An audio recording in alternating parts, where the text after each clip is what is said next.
మన ప్రభువును రక్షకుడైన క్రీస్తు యేసు శుభనామములో ఈ మండల కాల ధ్యానములలో 26వ శ్రమల కాల ధ్యానానికి మిమ్మల్ని ఆహ్వానిస్తూ, నిన్నటి దినాన 25వ రోజు దేవాలయమును శుద్ధి చేసిన యేసుక్రీస్తు ప్రభువారు తన ఆలయము, తన తండ్రి ఆలయము సమస్త జనులకు మందిరము అని వివరించిన విధానాన్ని మనము చూసాం.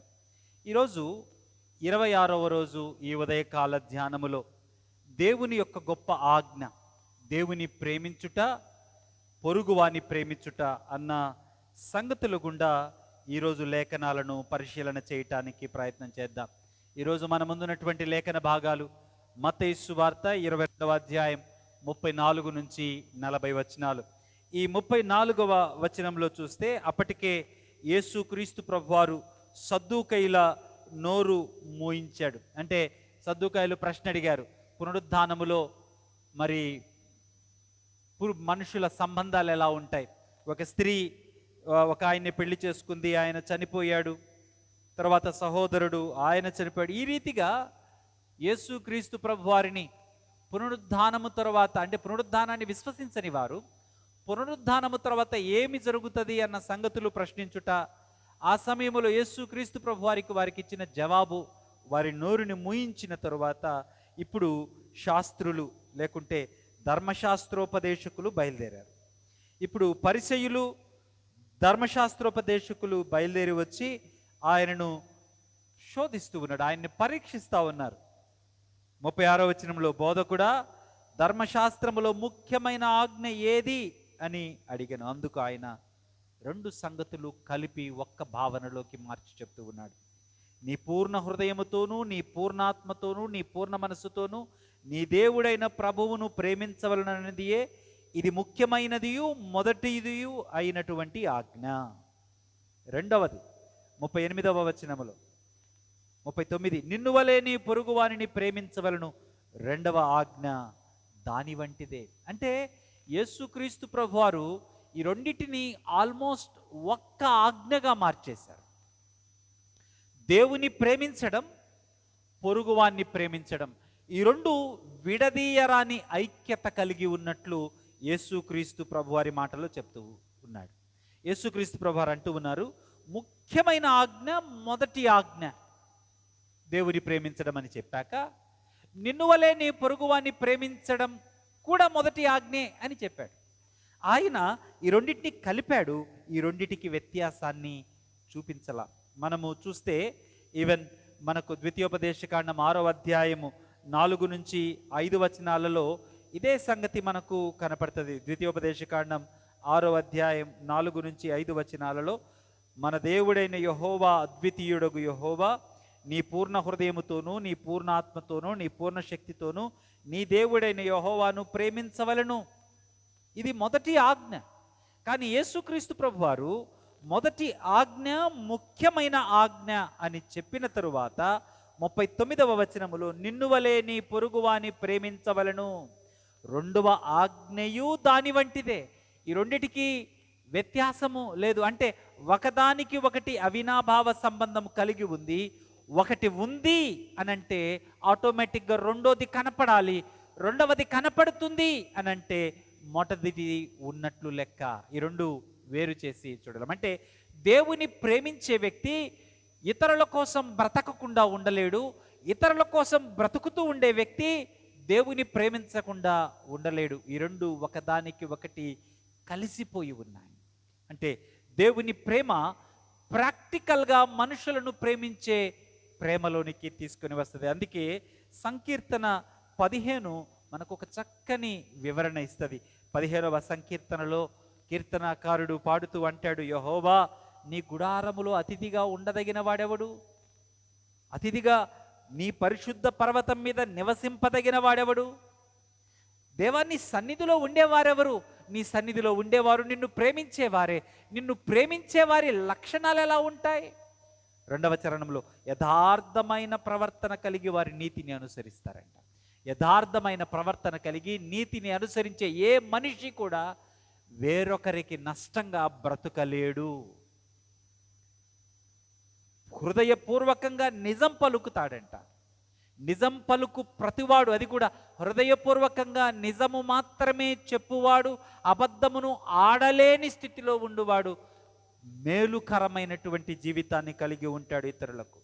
3, నాలుకతో కొండెమ్మలాడడు, తన చెలికానికి కీడు చేయుడు, పొరుగువాని మీద నిందమోపడు. నీచులు, అసహ్యులు ఎవరు అంటే యెహోవా యందు భయభక్తులు లేనివారు.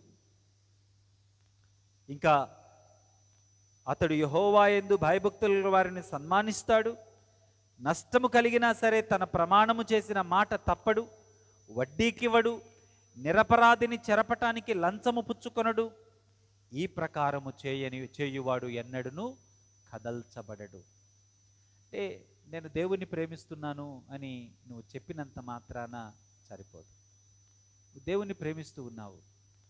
దేవుని ప్రేమిస్తూ ఉన్న నీవు ఇతరులను ఎంత ఓర్చుకోగలుగుతూ ఉన్నావు? ఇతరుల కోసం ఎంత ప్రార్థన చేయగలుగుతున్నావు? ఇతరులను ఎంతగా క్షమించగలుగుతూ ఉన్నావు? మానవ పరిమితులు ఉన్నాయి. నేను మానవ పరిమితులను దాటి మాట్లాడట్లా. మానవ పరిమితులన్నిటినీ దాటించే ప్రేమ దేవుని ప్రేమ. దేవుని మనము నిజముగా ప్రేమించుటలో మనము ముందుకు రాగలిగితే మనకున్న ప్రతి పరిమితిని దేవుడు మన జీవితంలో నుంచి తీసేస్తాడు. వీ హ్యావ్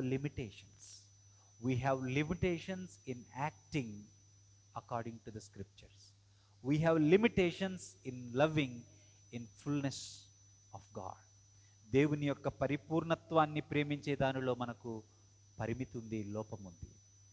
దేవుని యొక్క ఆజ్ఞలకు లోబడి బ్రతికే దానిలో మనకు లోటు ఉంది, లోపం ఉంది, పరిమితి ఉంది. అయితే దేవుని ప్రేమించుటకు నీవు ఎంతగా ముందుకు వస్తూ ఉంటే అంతగా దేవుని ప్రేమ నీ పరిమితులన్నిటినీ పటాపంచలు చేసి నిన్ను అపరిమితమైన దేవుని ప్రేమతో నింపి దేవుని ఆజ్ఞలను నీ జీవితంలో నెరవేర్చేటట్లు చేస్తాడు.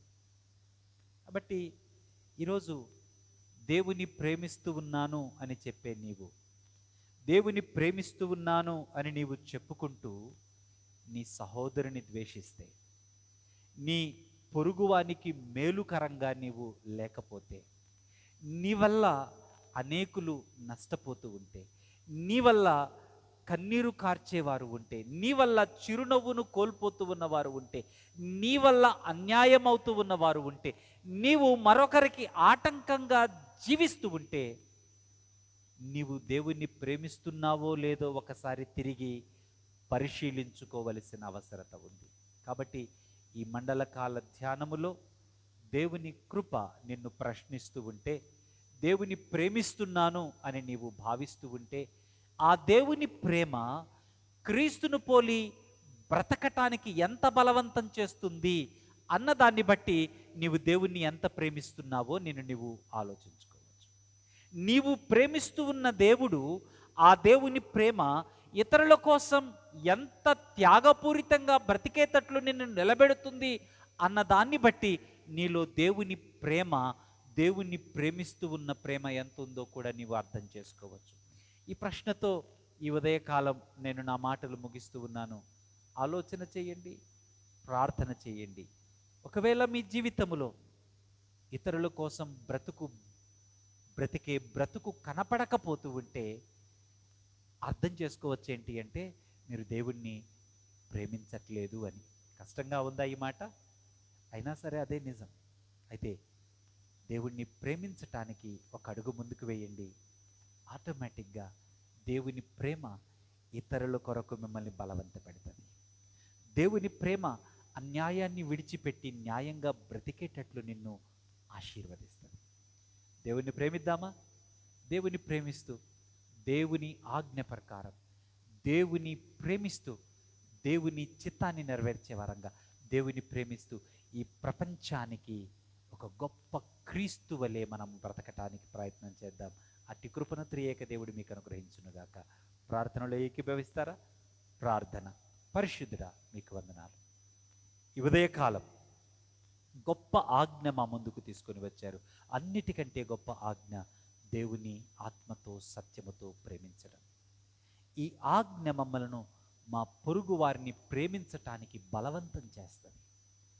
ఈ ఉదయకాలం ఈ వాక్యమును వింటూ ఉన్న ఎంతమంది మిమ్మల్ని ప్రేమిస్తున్నామనుకుంటూ పొరుగు వారిని, సొంత వారిని, సంఘాన్ని, కుటుంబాన్ని ప్రేమించలేని స్థితిలో, కన్నీటికి కారణమయ్యే స్థితిలో, బాధపరిచే స్థితిలో, అన్యాయం చేసే స్థితిలో ఉన్నారో వారు ఒకవేళ దుఃఖముతో, పశ్చాత్తాపముతో ప్రభువా ఈ బ్రతుకును మాలో నుంచి తీసివేయని ప్రార్థిస్తూ ఉంటే ఆ ప్రార్థనకు జవాబు మీరివ్వండి. మిమ్మల్ని ప్రేమించుటకు నేర్పించండి. మిమ్మల్ని ప్రేమించే ప్రేమలో మీ వలే ఇతరుల కొరకు బ్రతికే త్యాగపూరితమైన జీవితాన్ని దయచేయండి. ప్రత్యేకంగా ఈ ప్రార్థనలు ఏకీభవించిన మీ ప్రియ కుమారుడు గురించి, కుమార్తె గురించి, కుటుంబం గురించి ప్రార్థిస్తున్నాను. మీ ప్రేమలో వారిని వేరుపారి స్థిరపడినట్లుగా, వారి కుటుంబము దీవించబడి ప్రతి అవసరత తీర్చబడినట్లుగా, చాలని స్థితిలో మీ సాక్షులుగా నిలుచున్నట్లుగా సహాయం చేయమని క్రీస్తు యేసు ఘననామమున ప్రార్థించి వినయంగా వేడుకుంటున్నాను తండ్రి. ఆమేన్. తండ్రి, కుమార, పరిశుద్ధాత్మ త్రియేక దేవుని పునరుద్ధాన శక్తి మిమ్మలను దేవుని ప్రేమించుటకై బలపరిచి ఆ దేవుని ప్రేమ చేత ఇతరుల కోసం బ్రతికే బలమును అనుగ్రహించునుగాక. ఆమేన్.